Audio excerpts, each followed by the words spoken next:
Ladies and gentlemen, welcome to another episode of Media Watch. I'm your host, Dr Savi. Every week on Media Watch we try and bring you some exciting guests, and without doubt we've got some exciting guests this week. I'm going to introduce you them in a minute, but just to remind you about the Media Watch show. The Media Watch show looks at current news, and we also get our inspired guests to tell us a little bit about what is driving them to do what they do, so they can inspire you when you actually tune in and listen to all the great ideas that they've got. And maybe one day you can give me a shout and then come on the show and tell me about the exciting things that are inspiring you to do your career. Okay, without further ado, let's move on with the show. I'd like to introduce Manmeet and Helene Kempe. So, Manmeet Chowdhry, Helene Kempe, lovely to meet you. Thanks so much for coming in. Thank you for having us. And we will discuss in a bit what you actually do. I mean, I know you're both directors of an exciting company called Optimum Thinking. OptimumThinking.net, I think, is the website. Yes. And we'll talk more about that in a bit. But as you know, the first part of the show is always to talk about the news headlines, and there is unfortunately a headline that doesn't seem to be going away. And why should it not go away, especially in the context of the terrible situation a few weeks ago with Harvey Weinstein, a particular movie producer from Hollywood, had a confession come forward saying that a lot of people were harassed by him. I've got a definition of what harassment actually is, and it's a lot of courage that people put forward together, whether it be male or female, who bring out into the public gaze the fact that they have suffered, and now those particular individuals who did actually carry out that negativity, I would call it, are now moving away from the scene, hiding away, but I reckon eventually there will be some justice. Obviously we're not going to comment about those particular cases in detail, but we can discuss the general subject with regards to confidence, with the ability to almost like recover from that. Now recently a particular minister has resigned, saying that he felt that at that time that behaviour may have been acceptable, but it may not be acceptable now. I personally was shocked about that particular comment, because any behaviour of that time, whether it be in the past or now, is totally not justified to do. It's just really, really terrible. So tell us about, I mean, do you feel the same way? Do you think, I think what he was implying is that times have changed. I mean, you know, in the workplace where you've worked, you work with a lot of professionals, you're in the corporate space as well, you come across many different cases. Do you think times have changed, or is it always the case that that kind of harassment is unacceptable? It's just that people had enough kind of courage to come forward? I'd say there's no doubt times have changed. It's certainly different, and I think that laws are constantly changing as well to help people who are not as empowered in the workplace actually feel that they're going to get support. I guess from the work we do, one thing that came to mind as you were describing that is that it's very much that if people are playing overdog positions, sooner or later someone's actually going to undermine them and actually get them back down into a balance. And I guess when you push power too far and you get into that position, you're going to be humbled in some way. And it went on for so long that a lot of people resigned to avoid you know, being in that public space, I guess, when that's happening. I guess they can run, but they can't really hide, because once it comes out, there'll be obviously more revelations, and there seems to be some secret list apparently floating around, which won't be secret for much longer, where people are saying they suffered this, or there's a culture of that. I mean, we talk about corporate culture in detail. I mean, it's a very complex place, isn't it? You know, you've got, you know, they say that you get two people in a room, you get politics. You know, Yeah. obviously, if there's a single person, they're talking to themselves, it might be a bit crazy. But normally, you get that, you know, that kind of competitiveness, and there's nothing wrong with that, the competitiveness. But when it becomes like backbiting and people are undermining each other, or you know, sycophantic behaviour, you know, you find that people are trying to appease to get on. Do you think they do it as a survivalist thing? Yeah. Well, I mean, I think, you know, people are always trying to strive to get what's most important to them, and you know, we're always going to take on what behaviour is needed to get that. You know, we're all operating on this kind of what we call, you know, master key, which is operating us on a very subconscious level. So, you know, a different way of looking at, rather than it being instinct, is actually, that's my highest priorities. I'm going to take on whatever behaviour I need to get that, because that's what everybody's committed to. They're not committed to anything else but fulfilling that list of priorities. But is that because sometimes, I mean, take an entrepreneur, for example, who, you know, it'll be very difficult to kind of strive and survive and expand your organization. And sometimes there's certain entrepreneurs who don't let go. They kind of hang on to the business. And there's nothing wrong with that, because they have to build up a level of confidence. But don't they not sometimes have to make that leap sometimes to move from a small company to a slightly bigger company and actually let go a little bit and then concentrate more on the strategy stuff? But in the back of their mind, they're thinking, the people that are left behind, are they really able to do this stuff? So there's almost like their baby that they've grown and they really need to kind of build some trust with. And then they leave people behind who are fighting with each other. I mean, how do you work on an organizational level? Is that something that can help? Absolutely. Yeah. When people are fighting amongst each other, again, as Manmeet said, they're all trying to get what they want. So if they happen to have their hierarchy of what's important to them aligned with someone else, whatever's at the top, if that's really matching, they're going to be competitive in that space. So conflict will occur there. Wherever someone's highest priorities are challenged is going to create conflict. So the work we do in organisations is actually going in and training those people to have a new awareness of how to have a conversation to work through that, so that we can actually still value each other for what we're doing. But if you put too many people in a space, and I think Parliament is that kind of space where there's super competitive people, then you're going to have that conflict, because they're all after power. And they're going to be clashing at that level because they're. But sometimes they say, especially in, I mean, the comment that's been made is that there is a culture of that, a culture of harassment. I mean, the term harassment, I kind of looked it up. I mean, harassment is defined as any unwanted physical, verbal, or non-verbal conduct that has the purpose and effect of violating a person's dignity or creating an intimidating, kind of a hostile, degrading, humiliating, or kind of an offensive situation or environment. So effectively it becomes like a toxic environment, but the only way that anybody can get experience, say for example you're a researcher, you go to a particular place and then you have to work with that dynamic, don't you? And it can really knock your confidence, or you play the game. I mean, how do you get out of that toxic environment? How do you get what you want out of it without actually being infected yourself? And then you almost like mirroring that. So the culture that is there makes you into that kind of, you know, kind of almost like assimilates you. Do you think there's a risk of that? I think there absolutely is, because I think people get sort of, as you said, sucked into what's going on, and if they want to be included because they perceive being included is going to help them get what they want, then yes, their behaviour would be very likely to mirror the others around them. I would agree with that 100%. The question you asked just before that was, how do you cope with that? You have to actually have strength of mind and resilience and questioning processes to actually be able to step out of yourself and actually go, what's going on? How do I navigate this? We say the person with the most behavioural thinking and flexibility is, the most thinking flexibility is actually going to control the game. So if you're not actually able to step out of yourself and get that emotional self separate, you won't be able to actually balance it easily. But I heard sometimes you can be bullied so much though in the workplace, or even if there's a culture you're in at school, you're bullied a lot. I was talking about this on a show recently, that they reckon that kids recover from it after 3 years. But I don't know how they measure that, because I still think that even after 3 years, you know, there's something that gets left behind. You just imagine those actors and actresses who've had that, you know, kind of terrible, or the researcher or somebody who worked in Parliament has had that terrible situation with them. They're still almost like they're living with it. How do they break out of that, you know? I think it's just like Helen said, is if they have the actual tools to process something like that and actually step out of what's going on and be able to, you know, go in and deal with whatever's happening emotionally, that will, you know, help them control the game. And when we're saying control the game, it's very much controlling their own life as well. You know, because otherwise you're just going to be staying in very much emotional reactions. And as you said, I mean, it'd be interesting to see where that research comes from about people, you know, like dealing with bullying after 3 years, but some people hold on to it for years. Some people can just deal with it there and then. So it really depends. But, you know, going in there and actually helping people emotionally dissolve the situation helps them get over it. Yeah, and something can also happen to them. I think there's another example, I think, where people get a bad situation. Maybe they've lost somebody, you know. I know I've heard you speak about it before, actually, where, you know, you do recover from that, your own personal situation.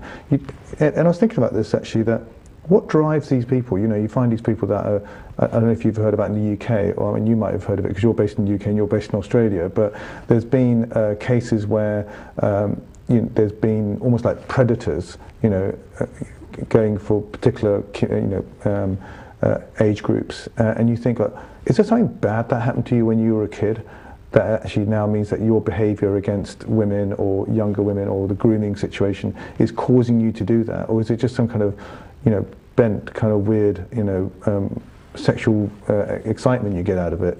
It seems really weird that some of these people behave that way because it might be in their past. I don't know. Do you ever find that with some of the work that you do? Yeah, I mean, Helen, you can comment too, but I just think that sometimes it really depends on, it can be something that, for example, if they've said, if they've experienced it at home and thought, well, if my dad treats, my mum like that, then that's fine for me to treat, people like that, then they may, be seeing that behaviour and repeating that. On the other hand, you also have people who want to avoid what kind of, background they came from as well. So it's, the work that we do is really very much to see that how whatever they're experiencing really is just service, and we're playing. So the universal laws that we talk about, they're always at play, and you're just playing a little part in this big matrix, and giving other people what they need and taking what you need from other, what we call agents of the universe. Do you think there's, there's a lot of writing about visualizing. If you can visualize it, you can become it. Do you believe in that? Do you think that if you have a positive outlook and you keep thinking positively, you're actually going to achieve what you want to achieve? Well, we don't actually condone positive thinking as a sense. Because there's books like The Secret and The Prophecy and that those kind of books. So no one's ever positive all the time, are they? Would you agree? Like it's not actually possible. So you're chasing a one-sided world. So when we say optimum thinking, we want to make it really clear we don't mean optimists.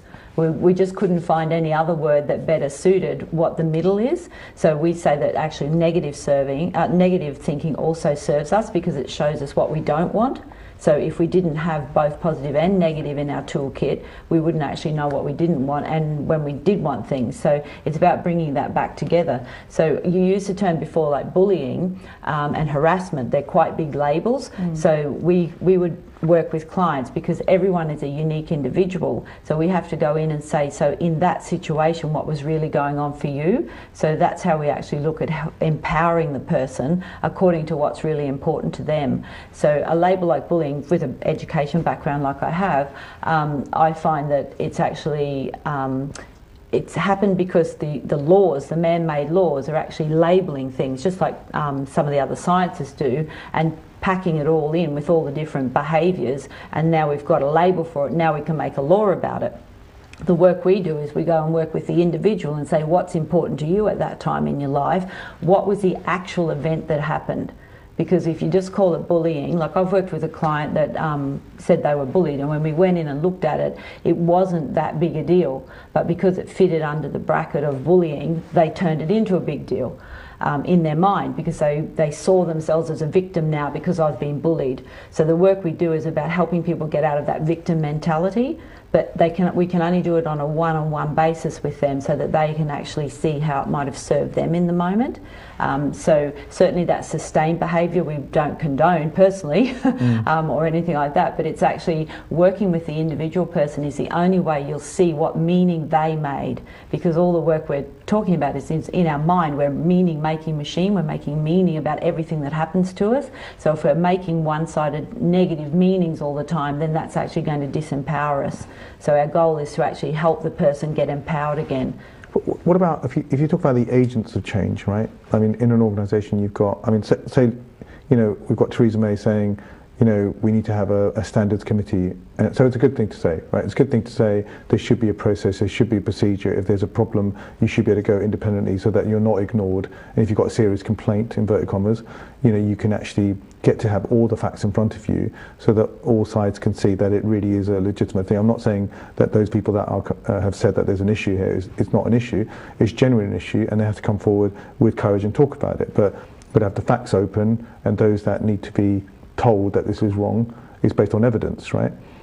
Because there's a potential for it to be abused, right? And I'm not defending any of the people that have done any of that stuff. I'm just saying the facts are there, they are open.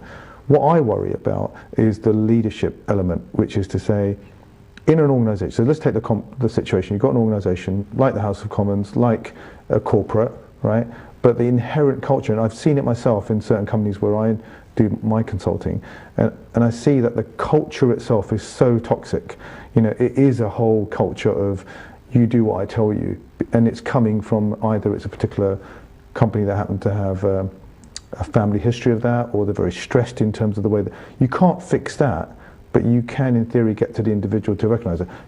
Would one course of action be you're in a toxic environment, you've got to get out? I'm generalizing here. Or is it the fact that there are certain things that you could do to make your life better? Is that the way you would handle it?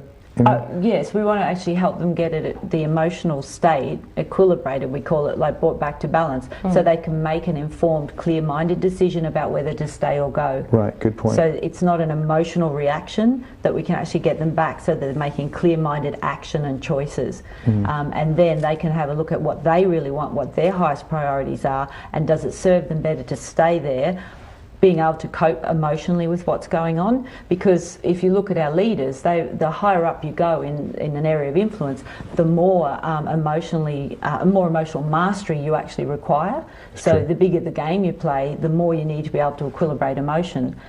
So that's really the work that inspires us, is helping people develop the toolkit that you need to be able to do that in challenging situations. So it's not whether you'll be challenged or not, it's not whether you'll get emotional or not, that will happen, but it's how long do you stay emotional and how much does that run you. But so, what happens in a situation, you know, so let's take it out of the corporate context, right? Let's put it into a situation where there's a relationship between a man and a woman, right? And often you find that if it is a really negative situation to the woman, right? You know, with Guru Nanak's birthday last week, and one of the great things that he spoke about, a revolutionary, you know, equality, men and women, you know, serve society. And you know, I always think, I hope there'll be more places where people could go, maybe funded by some of society or culture, or you know, to say, look, this is a place where you can go, which is a good place for refuse. You know, if you are in an abusive relationship or whatever, it's often really difficult to get out of that relationship, because it's either the kids that are there that they need support or need protecting, right, because of that relationship. And it's the money situation as well. Sometimes money is controlled by one party versus the other one, right? And so the vulnerability of that individual and the courage that person needs to have to get out of that relationship, and the same in the workplace. They may think, I might not be able to get a job elsewhere because they haven't got the confidence, because it's been so beaten up, or genuinely they can't get a job because clearly the market's difficult. You know, it's a difficult market at the moment. You know, they can't get a job, it's difficult to apply, they haven't got time to go and get a job.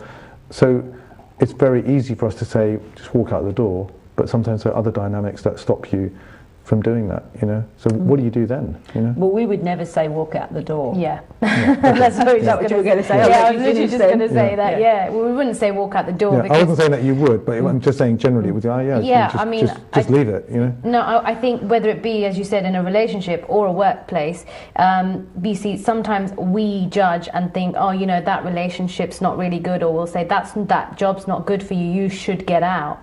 You know, the moment we start to say that to people, what we're doing is we're actually judging them through our lens, and we're saying to them, you know, according to us, you should be doing this. The minute you start shooting on other people, it's actually you imposing what you think is your priorities. But the you know, reality of it is, nobody's going to leave a job or a relationship until they see in their perception that they have more benefits than drawbacks in staying there. So if a person is in a, you know, I think Helen said a great thing about, you know, a label, and you said toxic. It's about actually, let's just have a look, what are you perceiving is toxic in this you know, workplace? Because it could just be that actually, you know what, they say some bad stuff about my family, and now it's a toxic, you know, culture, for example. So it's really getting in there, finding out what the issues are, whether it be in a relationship or a workplace, and helping them actually get out of that emotional reaction. Once you neutralize perceptions, you're then making a decision whether you should leave the relationship or leave the job or stay in either you know, situation, based on action and not just emotional reaction. Because I know, you know, when we get, like, if we get in very high emotional reaction, we'll just, you know, walk out the door, and then afterwards we'll think, oh, did I do the right thing? But really, when you take a decision from action, you know, you're going to make the decision whether you perceive it to be right or wrong. It's going to be from more of an open-hearted, I'm going to see that there are equal drawbacks of what decision I do make. And sometimes I think it's important, even on both sides, to come together, isn't it? I mean, they talk about that pounding of two individuals. They pound like this, and then they say, actually, do you know what, if you stopped for a second and you just stopped pounding and just looked at it from this angle, you'd say, you know, you're pounding each other here, but really these are the important things that are common to both of you, you know, and maybe you need to kind of get to a consensus where it's good for all parties. So you kind of work with the whole structure. I think that's important. Yeah, it's very much like you said, good for all parties. What we do is we help people see how there is a win-win situation for everyone, and that win-win situation just comes back to, this is why we call it the master key, because once people can see that whatever they're doing, whatever task they're doing at work, whatever relationship is that is fulfilling their highest priorities, they'll be there. The moment they perceive it's not being fulfilled, they'll be out the job or they'll be out the relationship. Yeah, it's a very difficult, you know, critical decision making is difficult to do, but sometimes it's good to help that facilitate. So let's concentrate. We've spoken a lot about all the great things that you do. Let's talk about individually to you. I'll start off with you. Tell us, why did you go down this route? Because I know that you've been doing this for a while, and you are fellow directors. You're all based like on different sides of this, almost on this wonderful globe, yes. As the world spins, Australia's there, the sun never you know, what's it called? Follow the sun, isn't it? You know? Yeah. Which is the fact that when you go to sleep, you wake up, Yeah, you that's carry on right. with the work, and then before you go to Skype sleep. meetings are Manmeet, on. can you sort this out for me? I'm just going to bed that's what now, so happens. next, which is lovely because you cover the whole world. I think it's called follow the sun, actually. The terminology I use in call centres. Yes. You know, no one ever sleeps in call centres. No one ever sleeps, yeah. So, I mean, you've been doing it for a few years. You're both directors. You've been doing it for a few years. What's the thing that was? I mean, what was the thing that inspired you to kind of get involved in it more full time and do it? You know? Yeah. I mean, I became a coach about 2012, but I'd been studying human behaviour purely for myself from nearly now coming up to 10 years, and that's just because I had my own, you know, emotional issues happening, and I just wanted to understand, you know, how do I manage emotions? How do I actually deal with this thing that we call life? You know, and I was just basically very much into positive thinking at the time, and negative stuff was still happening to me, and I was just trying to go after this one-sided life that very much nearly put me into depression. So I just wanted to find out how to really manage this, and I went away and started studying it. I went and did a few courses, learned how to neutralize my emotions, and on one of those courses I met Helene. And Helen and I had a very similar vision, which is why both of us, it's really interesting. She's from Australia, I'm from the UK, but we met in the States. Oh, wow. So definitely an introduction. We'll do a conference over there, shall we? Yeah. And then we just came together because we had a very inspired vision to help people understand, you know, how do you actually neutralize these emotions and, you know, not try and chase this one-sided life, because I say now what this kind of happy life I was chasing, I live a more fulfilled life now, knowing that I've got both sides of this magnet, both sides of the coin happening with my life.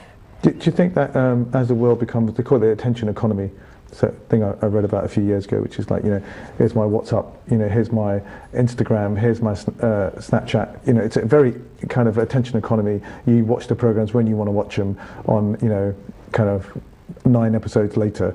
My God, I've been watching TV for 18 hours. What's going on? You know, the attention economy it's so competitive. Do you find that's now? Is that something that is helping to drive where people are coming to you more for help because they're just having a, you know, to slow down a little bit. Just think about what you're doing. I mean, is that something that you're finding, or you know, in the last few years that you've been doing stuff, or are there other motivations for why you still keep doing what you're doing? I know recently said that. Why does a builder keep building a house? What's the deal with that? Does he like the bricks, or does she like, you know, the lovely design that they can do? What drives you to do that every day, you know? I think what drives or inspires me to do this work every day is seeing the difference it makes in people's lives to help them become self-leaders and self-governors and get out of that victim mentality.